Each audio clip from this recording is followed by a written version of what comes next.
Assalamualaikum warahmatullahi wabarakatuh. Perkenalkan, saya Uswatun Hasanah dengan NIM 41200046. Saya dari kelas Ilmu Al-Quran dan Tafsir B 2020, IAIN Bukit Tinggi. Pada kesempatan kali ini, saya akan menjelaskan atau mempresentasikan ujian tengah semester saya pada mata kuliah Studi Kitab Tafsir Era Klasik dengan dosen pengampu Ibu Afdilanisa LCMA. Selanjutnya, saya akan menjelaskan apa saja yang akan saya bahas pada pertemuan kali ini. Yaitu yang pertama, saya akan menjelaskan mengenai Tafsir Jami' al-Bayan fi Tafsir Al-Quran, dan yang kedua mengenai Tafsir Al-Quran Al-Azim. Pada Tafsir Jami' al-Bayan fi Tafsir Al-Quran ini, saya akan menjelaskan, yaitu yang pertama mengenai biografi mufasir, kedua mengenai gambaran umum dan latar belakang penulisan kitab, dan yang ketiga mengenai sistematika dan metode penafsiran, dan yang keempat mengenai contoh penafsiran, dan yang kelima mengenai komentar serta penilaian ulama terhadap Tafsir Jami' al-Bayan ini. Kitab Tafsir Jami' al-Bayan ini merupakan karya dari seorang imam yang sangat terkenal, di mana kita semua pasti sudah pernah mendengar nama beliau. Beliau adalah Imam At-Tabari. Nama lengkap beliau adalah Abu Ja'far Muhammad Ibnu Jarir Ibnu Yazid Ibnu Katsir Ibnu Gharib At-Tabari. Beliau merupakan ulama tafsir kelahiran dari Amul, Tibristan pada tahun 224 Hijriah. Namun ada juga beberapa pendapat yang mengatakan kalau beliau lahir pada tahun 225 Hijriah.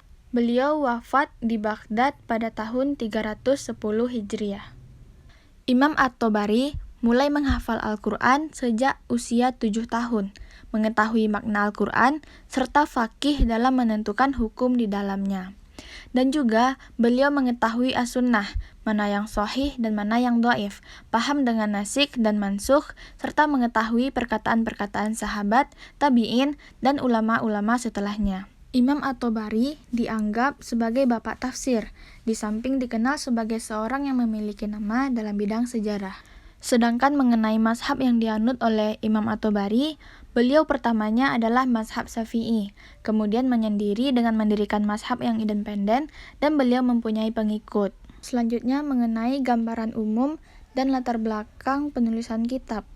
Adapun nama lengkap dari kitab yang biasa dikenal dengan Tafsir At-Tabari ini adalah Kitab Jami' al-Bayan an Ta'wil Al-Quran, yang dapat diartikan dengan keterangan lengkap tentang tafsir ayat Al-Quran.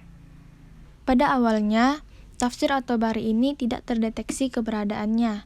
Kemudian dengan takdir Allah, manuskrip dari tafsir ini ditemukan kembali dalam keadaan utuh pada masa Raja Hamdu ibnu Amir Abdu Ar-Rasyid, yang kemudian tersebar ke seluruh penjuru dunia, baik itu barat sampai timur hingga saat sekarang ini.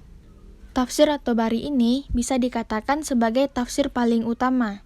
Hal ini dapat dilihat dari waktu penulisan atau awaliyah zamaniyah dan penyusunan keilmuannya atau awaliyah faniyah. Dan juga karena kitab Tafsir At-Tabari ini merupakan tafsir pertama yang sampai pada kita di saat tafsir-tafsir yang mendahulinya dulu telah lenyap ditelan oleh perputaran zaman, sehingga tidak sampai ke tangan kita. Selanjutnya, sistematika dan metode penafsiran. Sistematika penafsiran dari Tafsir Jami' al-Bayan tergambar pada contoh berikut.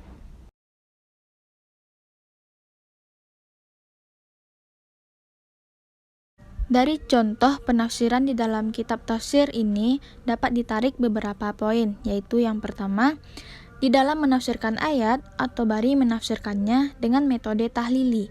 Ia menafsirkan ayat secara satu persatu, dengan tidak menafsirkannya secara berkelompok atau madu'i ayat.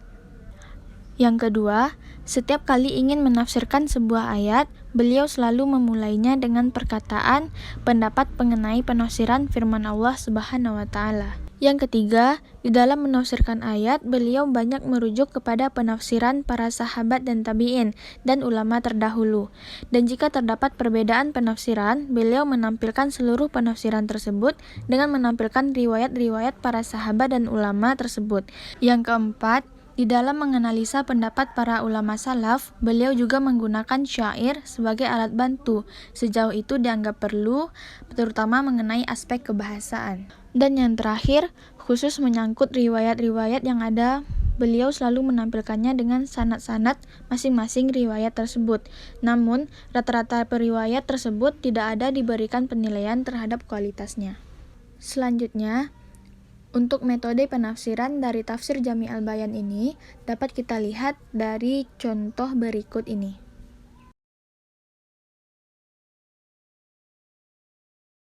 Dari contoh penafsiran tersebut dapat diketahui bahwa At-Tabari menafsirkan ayat Al-Quran berdasarkan riwayat terdahulu dengan menggunakan Al-Quran, yaitu surat An-Nasr ayat 3 dan surat Asy-Syura ayat 5.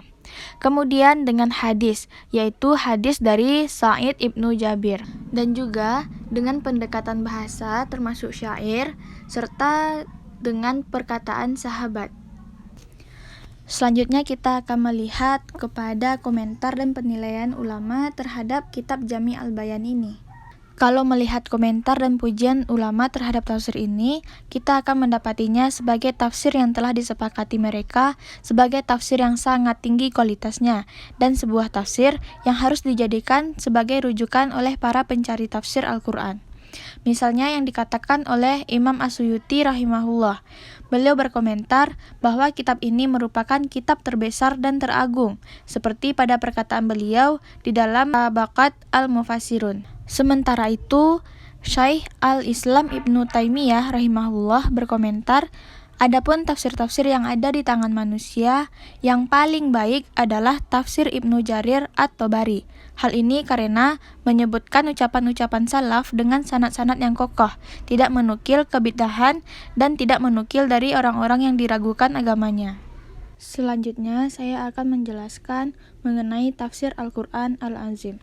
Di sini saya juga akan menjelaskan mengenai biografi mufassir, gambaran umum dan latar belakang penulisan kitab, sistematika dan metode penafsiran, contoh penafsiran, serta komentar dan penilaian ulama terhadap tafsir Al-Azim ini. Tafsir Al-Quran Al-Azim ini merupakan karya dari Ibnu Katsir, di mana nama lengkap beliau adalah Imam Al-Din Al-Fida Ismail Ibnu Amar Ibnu Katsir Ibnu Zara Al-Busrah Al-Dimaski. Gelar Al-Busrah di belakang nama beliau, hal ini berkaitan dengan tempat lahir beliau, yaitu di Basrah atau di Busrah. Begitu pula dengan gelar Al-Dimaski, karena kota Basrah tempat kelahiran beliau tersebut merupakan bagian dari kawasan Damaskus. Oleh karena itu, beliau mendapat gelar Al-Dimaski. Ibnu Katsir lahir di desa Mijdal dalam wilayah Busrah atau Basrah, yaitu pada tahun 700 Hijriah atau bertepatan dengan tahun 1301 Masehi. Namun ada juga beberapa pendapat yang menjelaskan bahwa Ibnu Katsir lahir pada tahun 701 Hijriah. Pada usia ke-74 tahun, Ibnu Katsir mengalami kebutaan, hingga setelah tidak lama dari itu, kemudian bertepatan pada tanggal 26 Sya'ban tahun 774 Hijriah, bertepatan dengan bulan Februari 1373 Masehi, Ibnu Katsir meninggal dunia, atau tepatnya pada hari Kamis.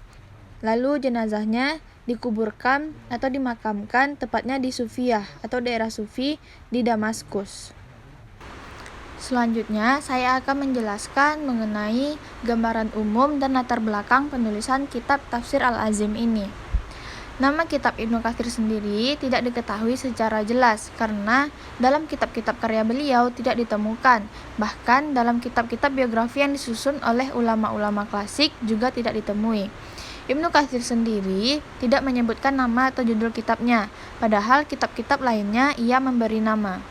Lalu para ulama sepakat untuk memberikan nama tafsir Ibnu Katsir ini dengan sebutan kitab tafsir Al-Azim. Jadi, jika ada yang menyebutkan tentang kitab tafsir Ibnu Katsir dan kitab tafsir Al-Azim, itu hanyalah sebuah kitab yang sama. Perbedaannya hanya terletak pada nama kitab, namun isinya tetap sama. Adapun latar belakang penulisan kitab tafsir Al-Azim ini, yaitu tafsir Al-Quran Al-Azim ini lahir pada abad ke-8 Hijriah atau bertepatan pada abad 14 Masehi. Berdasarkan data yang diperoleh, kitab inilah pertama kali yang diterbitkan oleh Dar al-Kutub al-Ilmiyah Beirut di Lebanon, yaitu pada tahun 1342 Hijriah atau bertepatan dengan tahun 1923 Masehi. Tafsir Al-Azim ini terdiri dari 4 jilid, yaitu jilid pertama berisi tafsir surat Al-Fatihah sampai surat An-Nisa, jilid kedua berisi tafsir surat Al-Maidah sampai surat An-Nahl, jilid ketiga berisi surat Al-Isra sampai surat Yasin, dan jilid keempat berisi surat As-Saffat sampai surat An-Nas. Selanjutnya yaitu mengenai sistematika dan metode penafsiran pada tafsir Al-Azim ini. Tafsir Ibnu Katsir ini bisa kita jabarkan ke dalam beberapa poin, yaitu yang pertama, nilai atau isi tafsir tersebut tidak hanya tafsir at-tasari saja atau bil ma'sur. Yang kedua, menghimpun ayat-ayat yang serupa dengan menjelaskan rahasia yang dalam dengan keserasiannya. Yang ketiga, menghimpun hadis dan kabar baik, itu perkataan sahabat dan tabi'in. Yang keempat, keterkaitan tafsir ini dengan pengarangnya yang mempunyai kapabilitas mumpuni dalam bidangnya. Untuk metode dan corak penafsiran pada tafsir Al-Azim ini, berdasarkan kajian sementara terhadap penafsiran-penafsiran Ibnu Katsir, khususnya dalam tafsir Quran Al-Azim ini, Ibnu Katsir cenderung menempuh dalam penafsirannya dengan menggunakan metode tahlili. Sedangkan untuk corak penafsirannya, kitab ini dapat dimasukkan dalam kategori sebagai salah satu kitab tafsir dengan corak otoritas atau al-laun wa al-itijah, yaitu tafsir bil ma'sur atau tafsir bil riwayah, karena dalam tafsir tersebut sangat dominan menggunakan riwayat atau hadis, pendapat para sahabat dan tabi'in. Untuk contoh dari tafsir Al-Azim ini dapat kita lihat pada gambar berikut ini.